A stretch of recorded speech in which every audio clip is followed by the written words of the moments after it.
नमस्कार दोस्तों, स्वागत है आप सभी लोगों का बायोमित्रा के इस ऑनलाइन एजुकेशन प्लेटफॉर्म पे।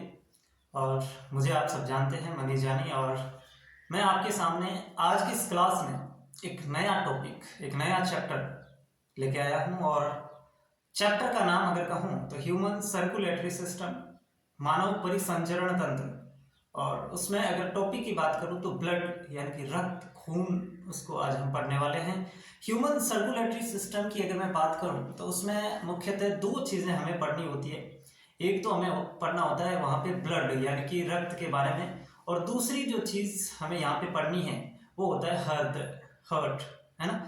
इन दो चीज़ों के बारे में अपन बात करेंगे आज की क्लास में। अपन रक्त ही पढ़ पाएंगे क्योंकि वास्तव में अगर रक्त को ढंग से पढ़ा जाए तो 1.5 से 2 घंटे की क्लास रक्त में चली जाएगी।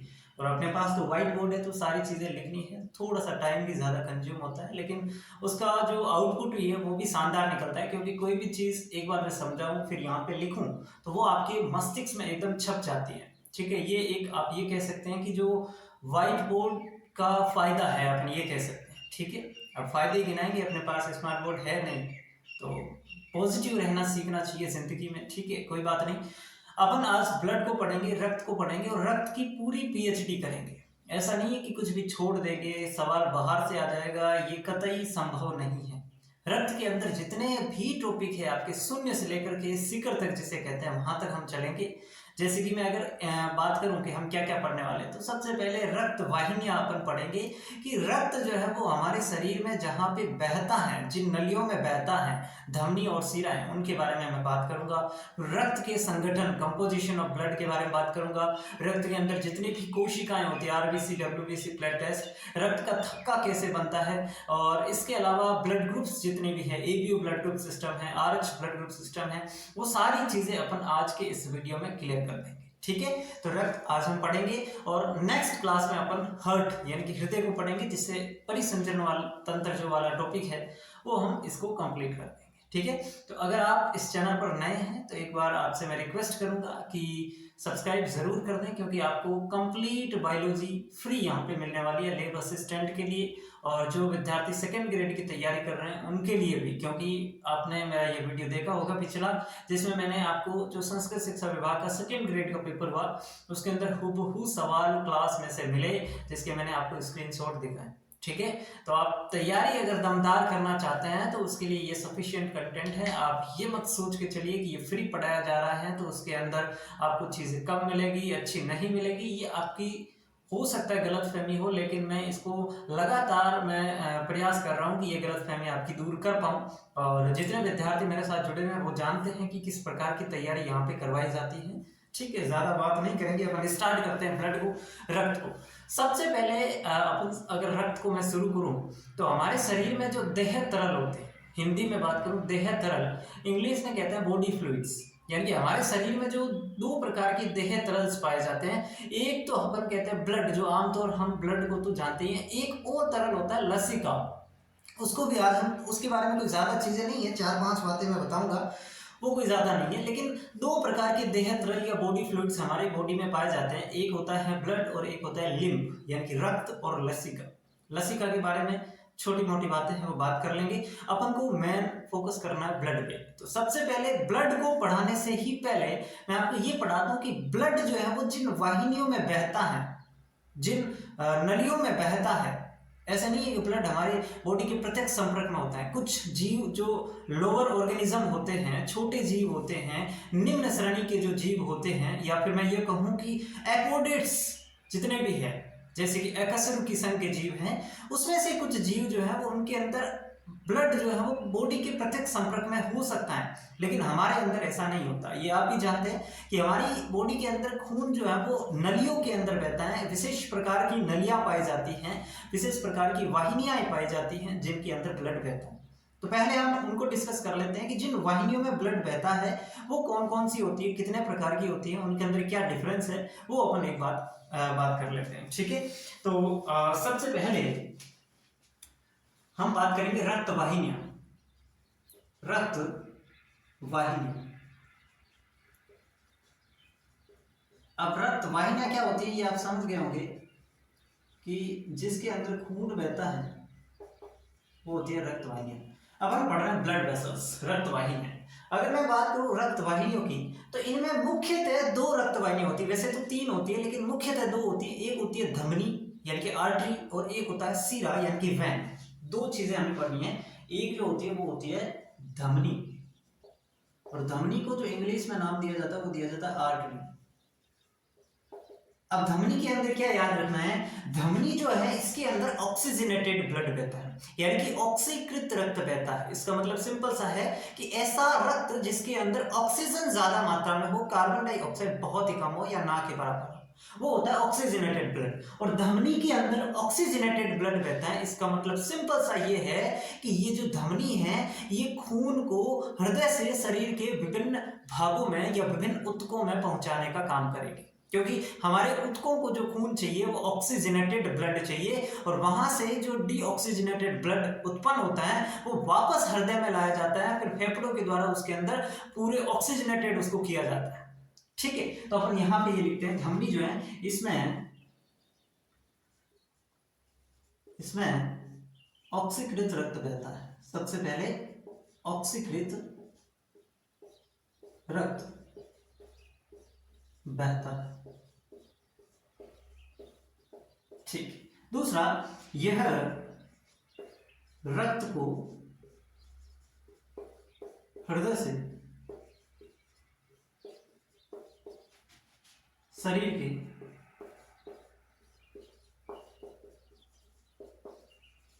विभिन्न भागों में ले जाती है, यानी कि ये ब्लड को हृदय से शरीर के विभिन्न भागों में ले जाने का काम करेगी। ये छोटी छोटी बातें मुझे पता है आपको ही पता है, लेकिन फिर भी अपन क्लास अगर पढ़ रहे हैं तो जीरो से पढ़ेंगे, क्योंकि कुछ बच्चों को मैथ वाले भी हमारे साथ जुड़े हुए हैं, तो ये चीजें लिखवानी जरूरी है। ठीक है, तो ये हमारी कॉमन बात होगी। दूसरी अगर मैं बात करूं सीरा की जिसको वेन कहते हैं, इसमें जो है वी ऑक्सीकृत रक्त बहता है। वी ऑक्सीकृत रक्त बहता है। वी ऑक्सीकृत रक्त बहता है, और ये जो है ये शरीर के विभिन्न भागों से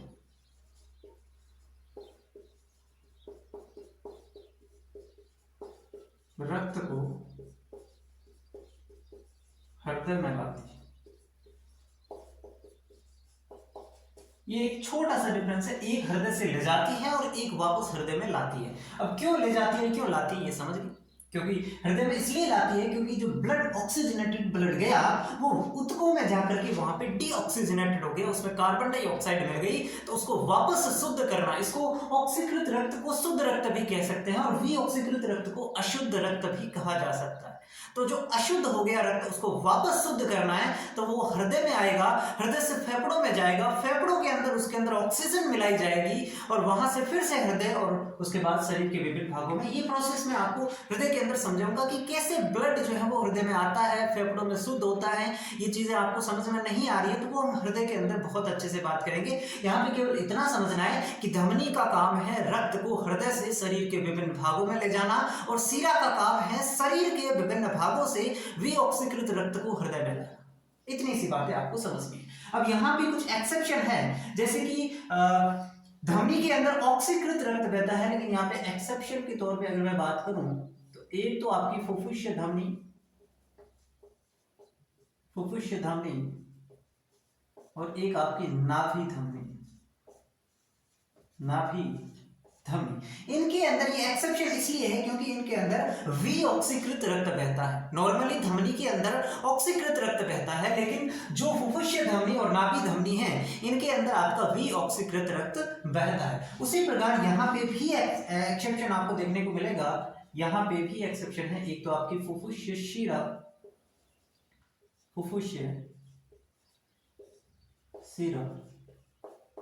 और नाभि शिरा।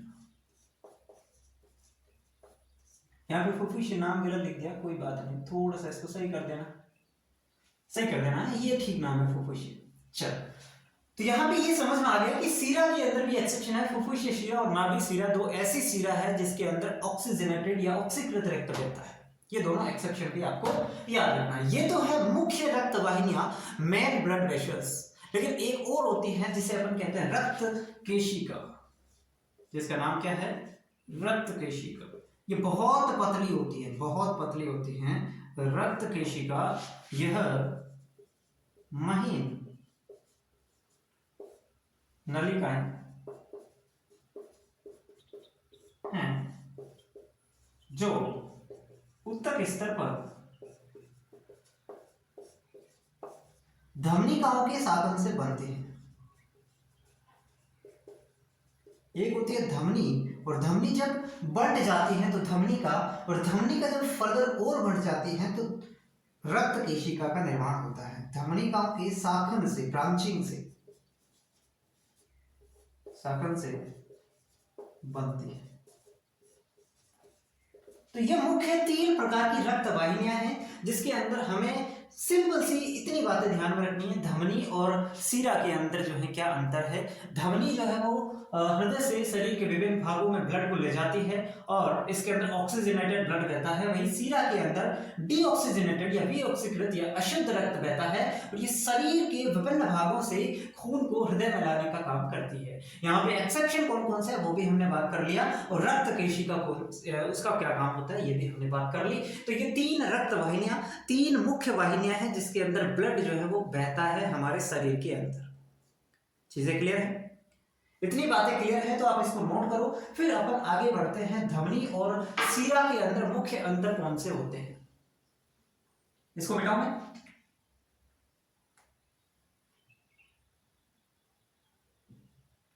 चलो अब मैं अपन को बात करनी है धमनी और शिरा के अंदर कुछ अंतर है, कुछ डिफरेंसेस हैं, वो हमें पढ़ने हैं, है ना भाई। दोनों अगर अलग अलग नाम है धमनी और शिरा, तो दोनों अगर अलग अलग पाइप है तो उनके अंदर कुछ डिफरेंस तो होगा, तो वो डिफरेंस अपन पढ़ लेते हैं। सबसे पहले इधर अपन लिख देते हैं धमनी और इधर अपन लिख देते हैं शिरा।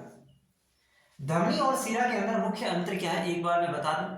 सबसे पहले धमनी जो होती है, धमनी का आंतरिक व्यास कम होता है, यानी कि धमनी का जो पाइप है वो छोटा होता है। आंतरिक व्यास कम होने का मतलब है इसका पाइप छोटा होता है और इसके अंदर ब्लड जो है वो उच्च दाब के साथ, हाई प्रेशर के साथ गुजरता है, हाई प्रेशर के साथ बहता है। अब खुद सोचिए, अगर पाइप छोटा है तो वहां से ब्लड जो है वो प्रेशर वहां पे ज्यादा होगा, और शिरा का जो आंतरिक व्यास है वो ज्यादा होता है, यानी कि पाइप मोटा होता है तो उसके अंदर ब्लड का फ्लो जो है वो लो प्रेशर के साथ, कम दाब के साथ प्रवाहित होता है। ठीक, अब इसी से लिंक करके एक और अंतर अगर मैं बताऊं कि अगर धमनी का व्यास छोटा है और उसके अंदर रक्त हाई प्रेशर के साथ जाता है तो आप ये मानिए, क्या ब्लड का वापस फ्लो हो सकता है? ब्लड वापस जा सकता है? बिल्कुल नहीं, क्योंकि प्रेशर आगे की तरफ ज्यादा है, इसलिए वापस आने के चांसेस नहीं है। लेकिन शिरा जो उसका पाइप बड़ा है और रक्त धीरे धीरे आगे प्रवाहित होता है तो वो वापस उल्टा फ्लो भी हो सकता है, और इस वापस के फ्लो को रोकने के लिए इसके अंदर कपाट पाए जाते हैं, पीछे कपाट लगे रहते हैं ताकि इसके पश्च प्रवाह को, रक्त की पश्च प्रवाह को रोका जा सके। तो कपाट किसमें पाए जाते हैं? शिरा में, धमनी में नहीं। क्यों नहीं? समझ गए। और अगर मैं बात करूं तो धमनी के ऊपर जो पेशीय आवरण होता है, मस्कुलर कोट होता है, वो मोटा होता है, और इस वजह से जब ब्लड नहीं बहता है धमनी में तो उस समय ये पिचकती नहीं है, उसको पिचकने नहीं देती, क्योंकि उसका ऊपर जो पेशीय आवरण है वो बड़ा होता है। वहीं शिराओं के ऊपर जो पेशीय आवरण होता है वो बहुत पतला होता है, इस वजह से जब ब्लड इसमें नहीं होता है तो ये पिचक जाती है। ये कुछ मुख्य अंतर है जो अपन नोट कर लेते हैं। धमनी की बात करूं तो इसका जो आंतरिक व्यास है वो कम होता है, जिससे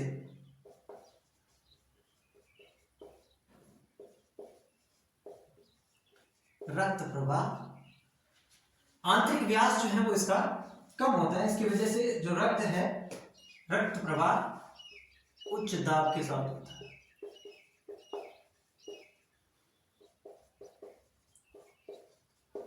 इसका जस्ट अपोजिट अपन को इधर करना है। इसका जो आंतरिक व्यास होता है वो होता है ज्यादा, आंतरिक व्यास ज्यादा होने से रक्त निम्न दाब के साथ प्रवाहित होता है।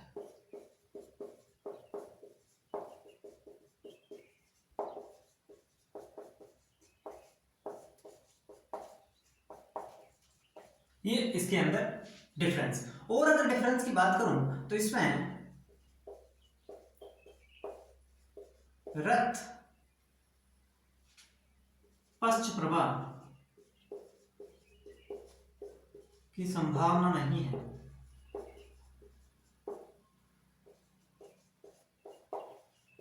इस कारण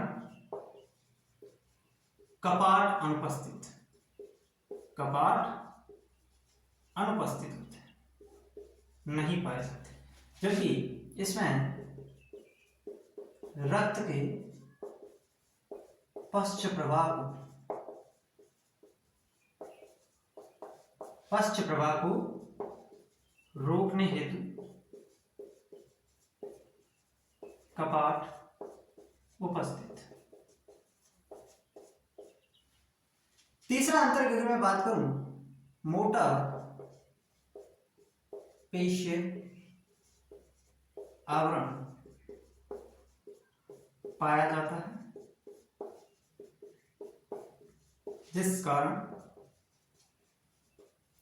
जिससे रक्त उपस्थित न होने पर भी पिचकती नहीं है।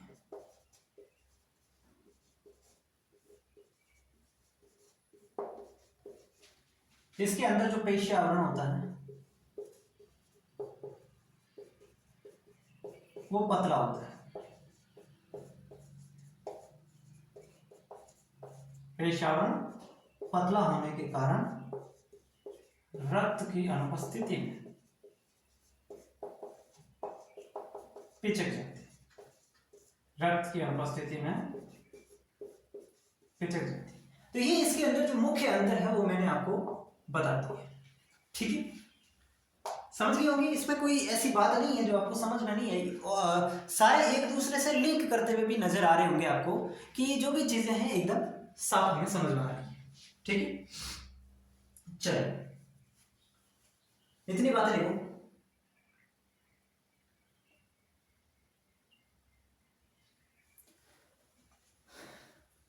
अब एक चीज मैं नोट करके और लिखवा देता हूं आपको, यहां पे आपको अच्छे से समझ में आएगी। वो बात है लसिका की, लेकिन जब मैं लसिका पढ़ाऊंगा उस समय आपको यहां से ये रिलेट करेगी कि लसिका किसमें बहती है। लसिका बहती है लसिका वाहिनियों में। और जो लसिका वाहिनियां होती हैं, जैसे रक्त बहता है रक्त वाहिनियों में, वैसे ही लसिका बहती है लसिका वाहिनियों में। तो लसिका वाहिनियों का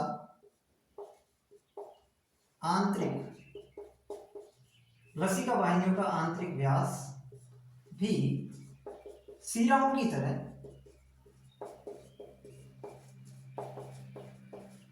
ज्यादा होता है तथा इसमें भी कपाट पाए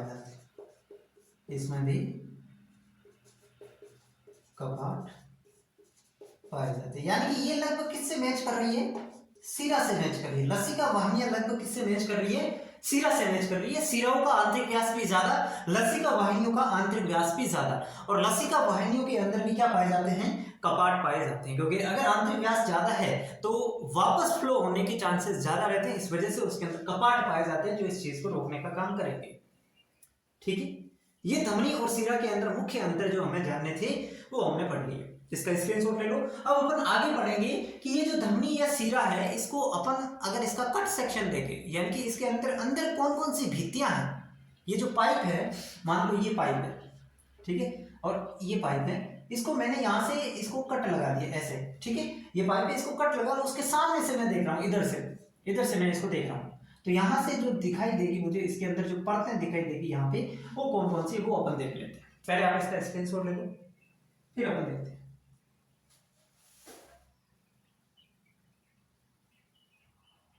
बेटा इसको चलो,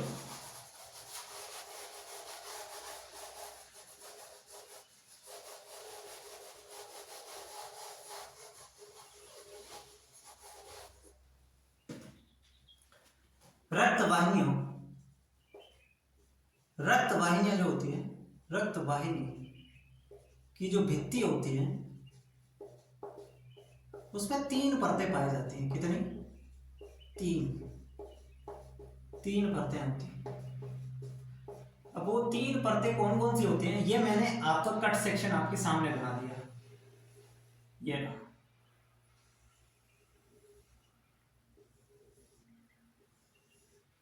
तो ये जो लेयर है इसको अपन नाम दे देंगे ट्यूनिका एक्सटर्नल। दिखाई दे रहा है? Tunica external.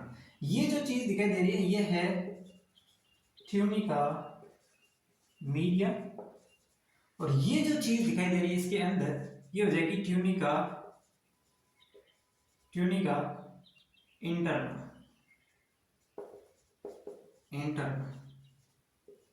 ये 3 चीजें इसमें पाई जाती है। ट्यूनिका एक्सटर्नल 3 परतें कौन कौन सी है? एक हो जाएगी ट्यूनिका एक्सटर्नल, एक हो जाएगी ट्यूनिका मीडिया, और तीसरी हो जाएगी ट्यूनिका इंटरनल। अब इस ट्यूनिका इंटरनल के 2 पार्ट है। एक ये बाहर वाली लेयर आपको दिखाई दे रही है, ये हो जाएगा इसके अंदर बाहर वाली जो लेयर दिखाई दे रही है ये हो जाएगी इसमें इलास्टिक लेयर। कौन सी? Elastic layer. और अंदर वाली जो लेयर दिखाई दे रही है ये इसके अंदर हो जाएगी एंडोथेलियम। ये क्या हो जाएगी? Endothelium layer. ये दोनों ही किसके पार्ट है? ट्यूनिका एक्सटर्ना के पार्ट है। समझ में आ रहा है कि नहीं समझ में आ रहा है?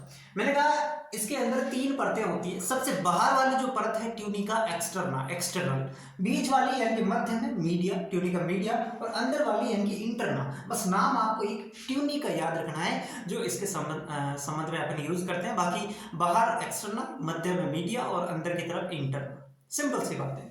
ट्यूनिका एक्सटर्नल, ट्यूनिका मीडिया और ट्यूनिका इंटरनल। फिर मैंने कहा कि ट्यूनिका इंटरनल के अंदर 2 लेयर है। ये ट्यूनिका इंटरनल है, इसके अंदर 2 लेयर। बाहर वाली जो लेयर है ना इसको अपन नाम दे देते हैं इलास्टिक लेयर, और उसके अंदर वाली जो लेयर है उसको अपन नाम दे देते हैं एंडोथेलियम लेयर। ये दोनों ही ट्यूनिका इंटरनल के पार्ट है, ट्यूनिका इंटरनल के पार्ट है।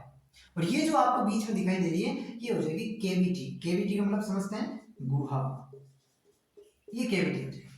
अब ट्यूनिका एक्सटर्नल जो होती है ये किसकी बनी होती है? ये होती है आपकी कोलेजन फाइबर की कवरिंग। कोलेजन फाइबर की कवरिंग होती है। और ट्यूनिका मीडिया जो होता है इसके अंदर स्मूथ मसल फाइबर की कवरिंग होती है। यानी कि इसके अंदर कोलेजन फाइबर और इसके अंदर स्मूथ मसल्स यानी कि चिकने पेशीय तंतु। हिंदी में बात करूं तो चिकने पेशीय तंतु। अब कोलेजन को तो कोलेजन ही लिखते हैं, इसका मैं लिख देता हूं चिकने पेशीय तंतु। ये इसके अंदर पाए जाते हैं। और ट्यूनिका इंटरनल, ये किसकी बात कर रहा हूं मैं? रक्त वाहिनियों की बात कर रहा हूं, और उसके अंदर ये 3 परतें होती है। समझ में आ गया? सिंपल सी बात। अब अगर मैं बात करूं एक नोट लगा करके कि जो रक्त केशिका होती है, रक्त केशिकाओं में ट्यूनिका एक्सटर्नल, ट्यूनिका मीडिया अनुपस्थित तथा ट्यूनिका इंटरनल की केवल एंडोथेलियम लेयर ही पाई जाती है। यानी कि तीसरी प्रकार की जो रक्त वाहिनी अपन ने पढ़ी, रक्त केशिका, उसके अंदर 3 परतें नहीं होती है। न तो उसमें ट्यूनिका एक्सटर्नल होता है, न उसमें ट्यूनिका मीडिया होता है, और ट्यूनिका इंटरनल जो होता है उसके भी दोनों पार्ट्स नहीं होते। इलास्टिक लेयर जो बाहर वाली होती है वो नहीं होती है। केवल और केवल इसके अंदर जो आंतरिक परत होती है ट्यूनिका इंटरनल की, एंडोथेलियम लेयर इसमें पाई जाती है। और ये एंडोथेलियम लेयर इसके अंदर बनी किसकी होती है? वो आप लिख लेना सल्की उपकला, सिंपल स्क्विमस एपिथेलियम। तो सवाल पूछा जा सकता है कि रक्त केशिकाओं के अंदर जो एंडोथेलियम लेयर होती है वो किसकी बनी होती है? सल्की उपकला। ठीक है, इतनी बातें आपको समझ में आ रही है। ये अपने रक्त वाहिनियों की जो परत है उसके अंदर वो हमने पढ़ लिया। सिंपल सी बात आपको समझ में आ रही होगी। ठीक है, फटाफट स्क्रीनशॉट ले लो। इतनी चीजें आपको समझ में आ गई तो इसका स्क्रीनशॉट ले लो, मिटाओ इसको। ठीक,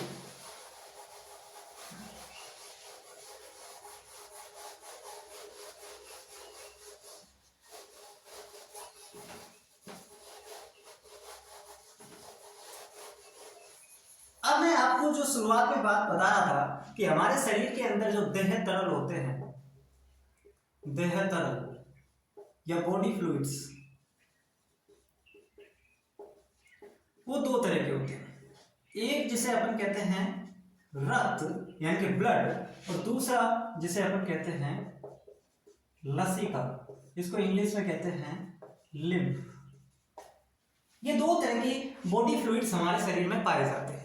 लसिका के बारे में अपन थोड़ी बहुत जान लेंगे, कुछ विशेष बात है नहीं। जैसे कि मैं बात करूं रक्त की, तो रक्त ये दोनों ही क्या है, दोनों ही तरल संयोजी उत्तक है। ठीक है, और विशिष्टीकृत तरल संयोजी उत्तक है। देखो, जब मैं उत्तक वाला चैप्टर हमारे सिलेबस में है नहीं वैसे, बाकी जब उत्तक वाला चैप्टर अपन पढ़ते हैं तो उसके अंदर 4 प्रकार के उत्तक होते हैं। ठीक है, उसके अंदर एक संयोजी उत्तक प्रकार है। संयोजी उत्तक को फर्दर जब हम डिवाइड करते हैं तो उसके अंदर एक आता है विशिष्टीकृत तरल संयोजी उत्तक। तो रक्त क्या है, एक विशिष्ट तरल संयोजी उत्तक।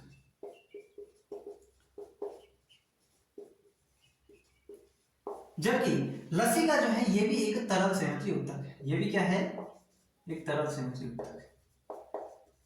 दोनों ही सेम ही उत्तक के उदाहरण हैं, तरल संयोजी उत्तक। रक्त जो होता है वो गहरे लाल रंग का होता है, गहरे लाल रंग का होता है, जबकि ये जो है वो रंगहीन होता है। ये कैसा होता है, रंगहीन होता है। ठीक है, ये बातें आपको मुख्यतः जो दो डिफरेंस है रक्त और इसके अंदर वो हमने समझ लिया। ठीक है, और अगर मैं अंतर की बात करूं तो रक्त के अंदर प्रोटीन की मात्रा ज्यादा होती है,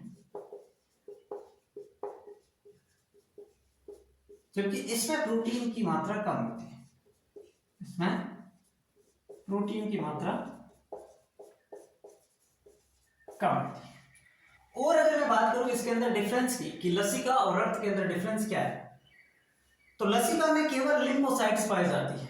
इसके अंदर हीमोग्लोबिन आरबीसी पाई जाती है ना। इसके अंदर आरबीसी भी होती है, डब्ल्यूबीसी भी होती है और प्लेटलेट्स भी होता है, प्लेटलेट्स, ये सारे पाए जाते हैं। इसके अंदर केवल डब्ल्यूबीसी, और डब्ल्यूबीसी में भी कौन सी, लिम्फोसाइट। जब हम डब्ल्यूबीसी का प्रकार पढ़ेंगे तो मैं आपको बताऊंगा कि डब्ल्यूबीसी अलग अलग 5 प्रकार की होती है, इसमें केवल लिम्फोसाइट्स पाई जाती है। आरबीसी वगैरह इसके अंदर क्या होती है, अनुपस्थित होती है। ये इसके अंदर मुख्य डिफरेंस थे जो आपको जानने थे। ठीक है, अब रक्त की पीएच कितनी होती है ये आप समझ लो। रक्त की पीएच कितनी होती है, रक्त का जो पीएच मान है वो 7.35 से 7.43 तक हो सकता है, यानी कि हल्का क्षारीय। रक्त की पीएच कैसी होती है, हल्का क्षारीय।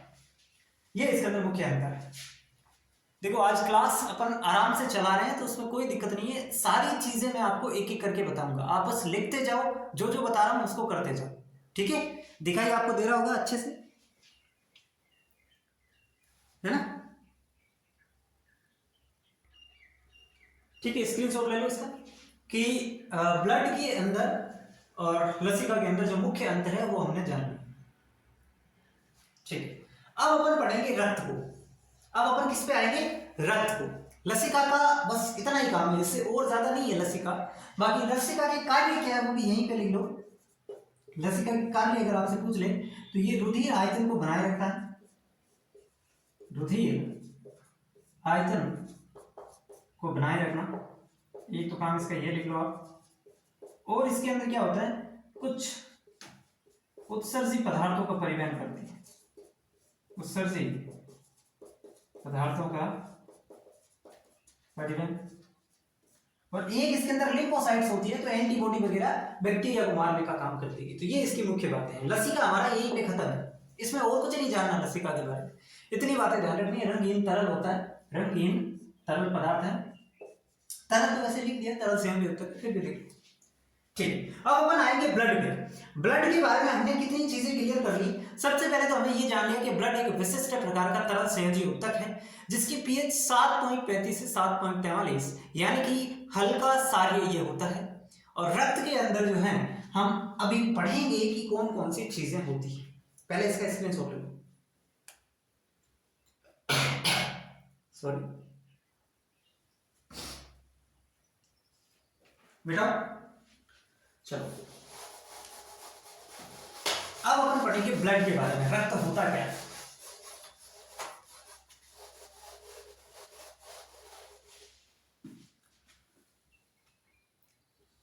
वैसे हेडिंग डाल ही रखी अपना रक्त। रक्त के अंदर दो चीजें होती है, एक होता है इसके अंदर प्लाज्मा, एक होता है प्लाज्मा और एक इसमें होते हैं रुधिराणु। रुधिराणु, इसकी संधि विच्छेद करोगे तो आप बनेगा रुधिर प्लस अणु, यानी कि रुधिर के अंदर पाए जाने वाले मॉलिक्यूल्स। तो ब्लड के अंदर दो चीजें पाई जाती हैं, एक प्लाज्मा और एक रुधिराणु। प्लाज्मा का प्रतिशत कितना होता है, यानी कि ब्लड के अंदर कितने भाग प्लाज्मा पाया जाता है, तो 55% प्लाज्मा होता है और 45% यानी कि 45% आपका क्या होता है, रुधिराणु होता है। सबसे पहले यहीं से सवाल बन जाता है कि रक्त के अंदर प्लाज्मा कितना होता है और आपका रुधिराणु कितने प्रतिशत होते हैं। प्लाज्मा 55% और रुधिराणु 45%, इतनी बात है। अब प्लाज्मा जो होता है इसके अंदर कुछ बातें हमें जाननी है कि ये हल्के पीले रंग का होता है। ये कैसा होता है, हल्के पीले रंग का। और हल्का पीला रंग जो है वो इसके अंदर किसकी वजह से होता है, यूरोक्रोम की वजह से होता है।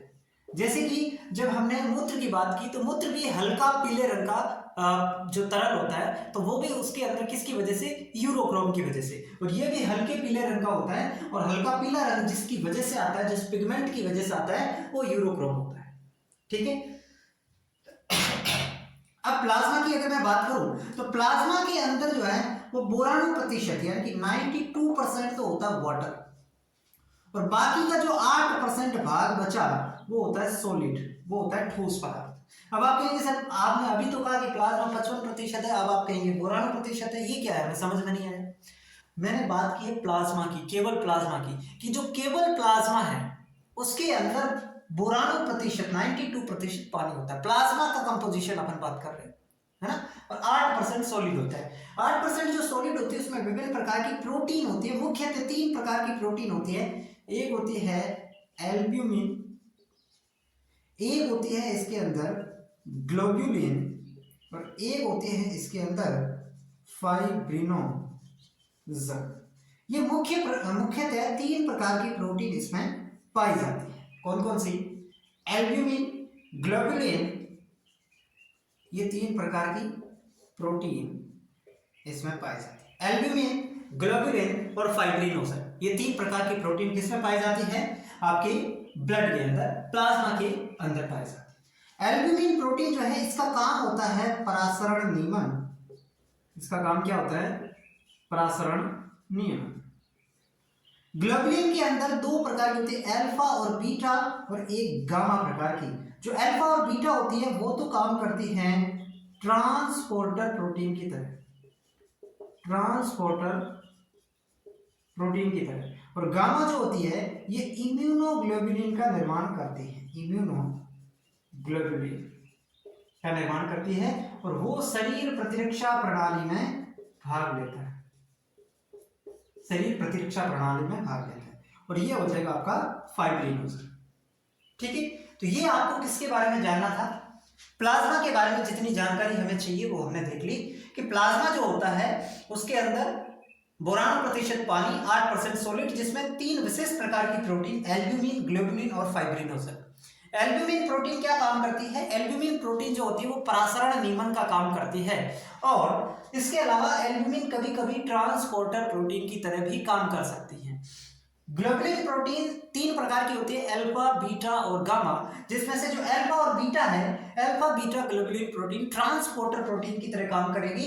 वहीं जो गामा ग्लोबुलिन प्रोटीन है ये इम्यूनोग्लोबुलिन का निर्माण करेगी। इम्यूनोग्लोबुलिन क्या काम करता है, शरीर प्रतिरक्षा प्रणाली में भाग लेता है। हमारी बॉडी के इम्यून सिस्टम के अंदर जो काम करता है वो गामा ग्लोबुलिन प्रोटीन काम करती है। ये हमें प्लाज्मा के बारे में जानना था, ठीक है। अब इसके अलावा 8% सॉलिड में, ये तो इसके अंदर प्रोटीन होगी, इसके अलावा भी इसके अंदर कुछ चीजें मिल सकती है, जिसमें यूरिया है, यूरिक एसिड्स है, ग्लूकोज है, विटामिन है। तो ये कुछ खास नहीं है, यूरिया है, यूरिक एसिड्स है, ग्लूकोज है, विटामिन है, ये मिल सकते हैं इस 8% के जो बच्चे विभाग में है, ये पाए जा सकते हैं, लेकिन ये खास नहीं है। आपसे पूछेगा ये प्रोटीन्स के बारे में। अब एल्ब्यूमिन प्रोटीन कितने प्रतिशत होती है, तो 54% होती है। फाइब्रिनोजन 7% होती है और ग्लोबुलिन कितनी होती है, 38% होती है। ये भी आप लिख सकते हैं अगर आप चाहें। अब हम बात करेंगे रुधिराणु की, और रुधिराणु जो होते हैं वो तीन प्रकार के होते हैं। एक होती है आरबीसी यानी कि रेड ब्लड कॉर्पस्कल्स यानी कि रेड ब्लड सेल्स, एक हो जाएगी डब्ल्यूबीसी व्हाइट ब्लड सेल्स, और एक हो जाएगा प्लेटलेट्स। अब हिंदी में आप नाम खुद लिख सकते हैं, लाल रक्त कणिका, श्वेत रक्त कणिका, और ये आपका प्लेटलेट्स। इतनी बातें आप खुद लिख सकते हैं। अब इनका एक एक और नाम है, जैसे कि आरबीसी है तो इसको बोलते हैं एरिथ्रोसाइट। क्या बोलते हैं इसको, एरिथ्रोसाइट। डब्ल्यूबीसी की बात करूं तो इसको बोलते हैं ल्यूकोसाइट। क्या बोलते हैं, ल्यूकोसाइट। और प्लेटलेट्स को थ्रोम्बोसाइट, प्लेटलेट्स को थ्रोम्बोसाइट। ये इनके स्पेशल नाम है जो आपको ध्यान रखने, आरबीसी, डब्ल्यूबीसी और leukocytes. Sorry, RBC, WBC, platelets, ये तीन प्रकार के रुधिराणु पाए जाते हैं। आरबीसी को एरिथ्रोसाइट्स, डब्ल्यूबीसी को ल्यूकोसाइट्स और प्लेटलेट्स को थ्रोम्बोसाइट्स। अब डब्ल्यूबीसी फर्दर और डिवाइड होगी, एक जिसको अपन कहते हैं कणिकामय, कणिकामय, और एक अपन जिसको कहते हैं अकणिकामय। एक हो जाएगी कणिकामय और एक हो जाएगी अकणिकामय, यानी कि ग्रेन्युलोसाइट्स और अग्रेन्युलोसाइट्स के अंदर इसको डिवाइड कर दिया जाएगा। ग्रेन्युलोसाइट्स की अगर हम बात करें तो इसके अंदर तीन प्रकार की होती है।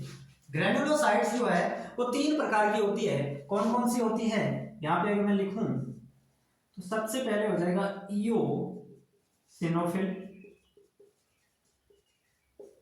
फिर इसके अंदर सेकंड जो पार्ट हो जाएगा वो हो जाएगा बेसोफिल, और थर्ड जो पार्ट हो जाएगा इसके अंदर वो हो जाएगा न्यूट्रोफिल। थोड़ी सी जगह कम है तो अपन इसको मैनेज कर रहे हैं। अकणिका में जो है इसके भी दो प्रकार है। पहला जो प्रकार है उसको अपन कहेंगे मोनोसाइट, और दूसरा जो प्रकार इसके अंदर होता है उसको अपन कहेंगे लिम्फोसाइट, लिम्फोसाइट। दिखाई दे रहा होगा बहुत अच्छे से, वैसे ठीक ठाक दिखाई दे रहा होगा, कोई बात नहीं। एक बार मैं फिर से अगर इसको पूरे को समझाने का प्रयास करूं तो हमने कहा रक्त की अगर मैं बात करूं, ब्लड की बात करूं तो ब्लड के अंदर दो पार्ट्स होते हैं, एक प्लाज्मा 55%, रुधिराणु 45%। पहले हमने प्लाज्मा की बात की कि ये 55% भाग होता है, हल्के पीले रंग का होता है, यानी कि इसका जो हल्का पीला रंग है वो यूरोक्रोम पिगमेंट्स की वजह से होता है।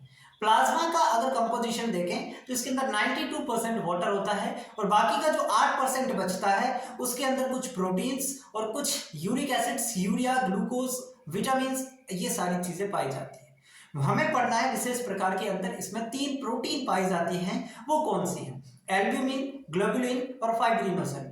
हमें इसके काम भी देखने हैं। एल्ब्यूमिन प्रोटीन प्रासरण नियमन का काम करती है सामान्यतः, लेकिन कभी कभार जो है ये आपके ट्रांसपोर्टर प्रोटीन की तरह भी काम कर सकती है। फिर हमने ग्लोबुलिन की बात की। ग्लोबुलिन में अल्फा और बीटा ग्लोबुलिन भी होता है और गामा ग्लोबुलिन भी होता है।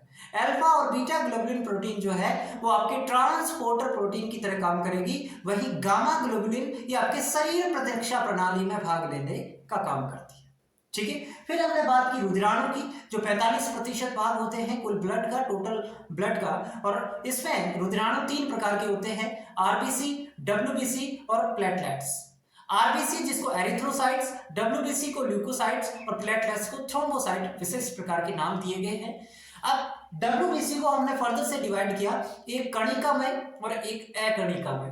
कणिकामय के तीन प्रकार हैं फिर से, इओसिनोफिल, बेसोफिल और न्यूट्रोफिल। Eosinophil, basophil, neutrophil. और वही अकणिकामय के दो प्रकार हैं, मोनोसाइट और लिम्फोसाइट। ठीक है, ये इतनी बातें आप स्क्रीनशॉट ले लीजिए। इसका इतनी चीजों का आप स्क्रीनशॉट ले लीजिए, आपको साफ दिखाई दे रहा होगा आई होप।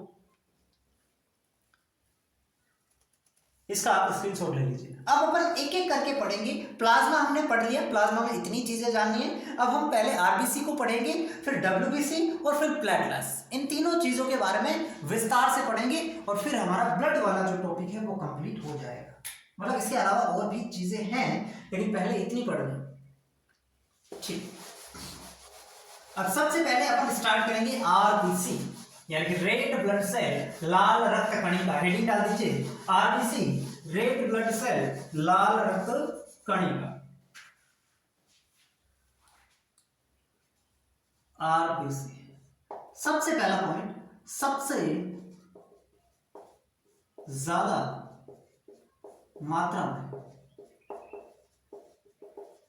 पाई जाने वाली, यानी कि आपसे पूछ ले ब्लड में तीन प्रकार के रुधिराणु या रक्त कणिका होती है, उसमें सबसे ज्यादा कौन सी होती है, तो सबसे ज्यादा आरबीसी होती है। सबसे ज्यादा मात्रा में पाई जाने वाली कोशिकाएं। और कितनी पाई जाती है, ये पाई जाती है 50 से 55 लाख पर mm³। इतने से भाग के अंदर इसकी मात्रा 50 से 55 लाख होती है पर mm³ के अंदर।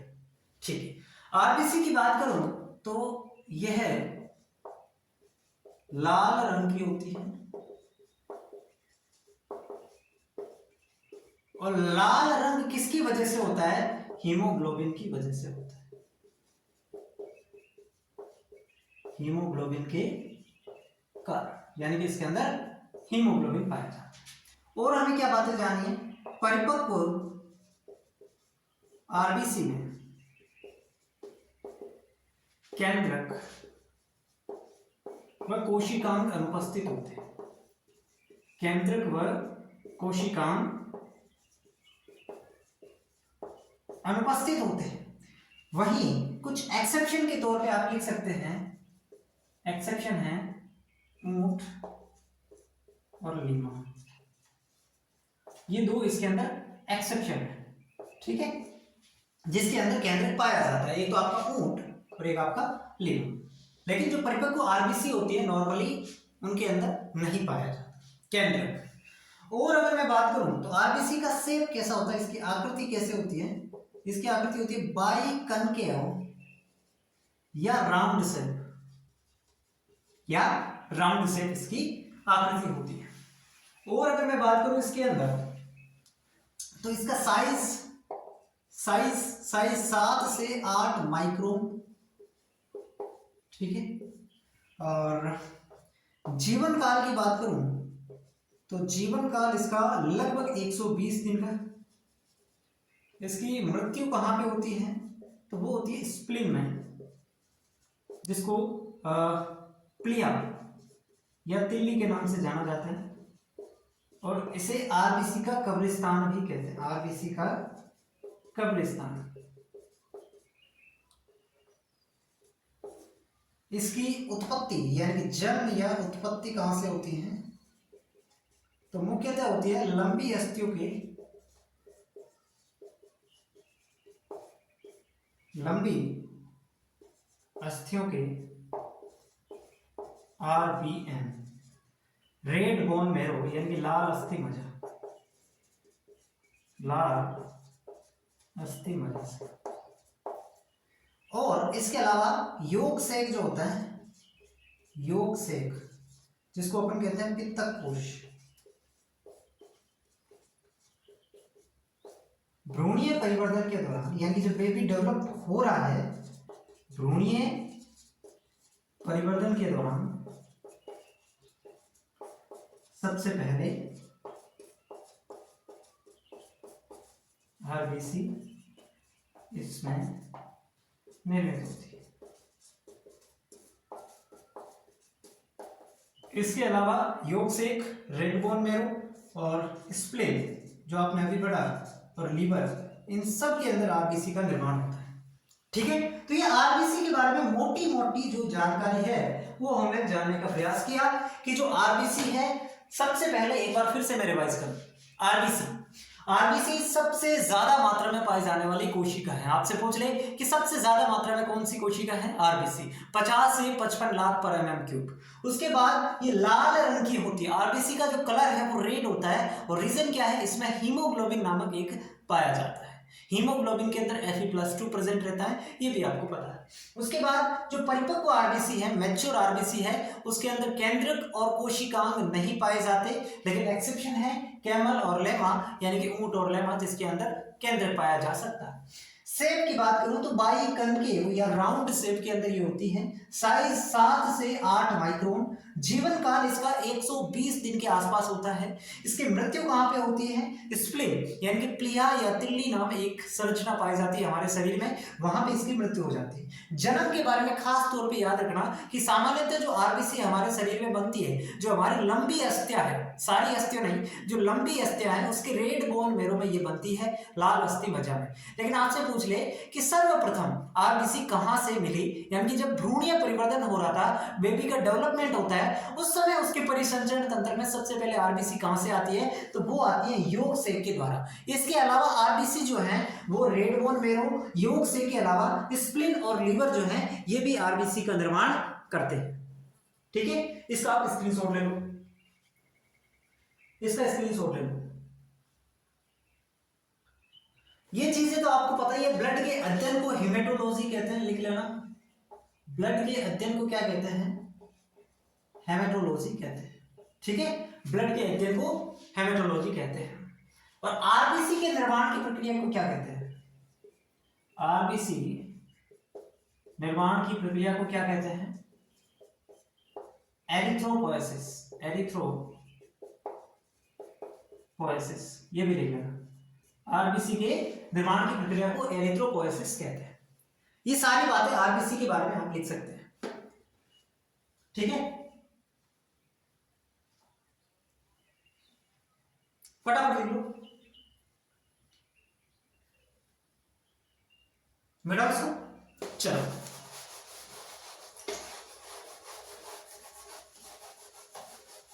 अब दो चीजें अपन और पढ़ लेते हैं जो यहाँ पे जगह नहीं थी तो छोड़ दिया आरबीसी के बारे में। एक तो जब आरबीसी की संख्या बढ़ जाए ब्लड के अंदर, जब आरबीसी की संख्या ज्यादा हो जाए तो उस कंडीशन को क्या कहते हैं? और एक जब आरबीसी की संख्या घट जाए तो क्या कहते हैं? आरबीसी की संख्या अगर बढ़ जाए तो इसे तो कहते हैं पॉलीसाइथेमिया। पॉलीसाइथेमिया। और अगर आरबीसी की संख्या कम हो जाए यानी कि घट जाए तो उसको कहते हैं एनीमिया। अब एनीमिया दो प्रकार का होता है। एक होता है मैग्लोब्लास्टिक एनीमिया, मैग्लोब्लास्टिक एनीमिया, और एक होता है माइक्रोसाइटिक एनीमिया, माइक्रोसाइटिक एनीमिया। दो प्रकार का होता है। मैग्लोब्लास्टिक एनीमिया क्या होता है? अगर विटामिन B12 और फोलिक एसिड यानी कि विटामिन B9 हो जाए तो उसके अंदर तो ये हो जाएगा। मैग्लोब्लास्टिक क्या होता है? ये विटामिन B12 और B9 की कमी हो जाए तब तो होता है मैग्लोब्लास्टिक एनीमिया, और आयरन की कमी हो जाए तब होता है माइक्रोसाइटिक एनीमिया। ये दोनों बातें ठीक है।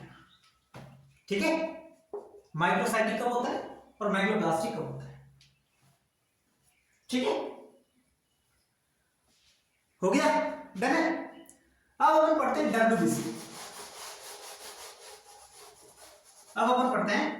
डब्ल्यूबीसी। यानी कि व्हाइट ब्लड सेल्स। सबसे पहले डब्ल्यूबीसी की शेप की बात करूं, आकृति की बात करूं तो ये होती है अनियमित आकृति की, यानी कि इसकी कोई फिक्स आकृति नहीं है। अनियमित या अमीबे, अमीबा की कोई आकृति नहीं होती, जैसे चाहे वैसे शेप के अंदर वो आ सकती है। ठीक, वैसे ही शेप इसकी होती है। दूसरी बात करूं साइज की, तो वहां पे हमने पढ़ा 7 से 8 माइक्रोन, लेकिन उससे ये थोड़ी सी क्या होती है? छोटी होती है। इसका जो साइज है वो क्या होता है? 15 से 20 माइक्रोन होता है। ठीक है, इसका जो साइज होता है वो आपका क्या होता है, 15 से 20 या 12 से 20 माइक्रोन होता है। इसके अंदर हीमोग्लोबिन जो होता है Hb अनुपस्थित होता है। हीमोग्लोबिन क्या होता है, अनुपस्थित होता है। ठीक है, तो ये कुछ विशेष बातें हैं जो आपने जाननी थी। अब अपन अलग अलग पढ़ते हैं, जैसे कि हमने इसके प्रकार तो अलग अलग किए थे, जैसे कि एक हो जाएंगे कणिकामय और एक हो जाएंगे अकणिकामय। कणिकामय की अगर मैं बात करूं तो इसके अंदर सबसे पहले आ जाएगी इओसिनोफिल, इओसिनोफिल, फिर आ जाएगी बेसोफिल, फिर आ जाएगी न्यूट्रोफिल। ये प्रकार हम पढ़ ही चुके हैं।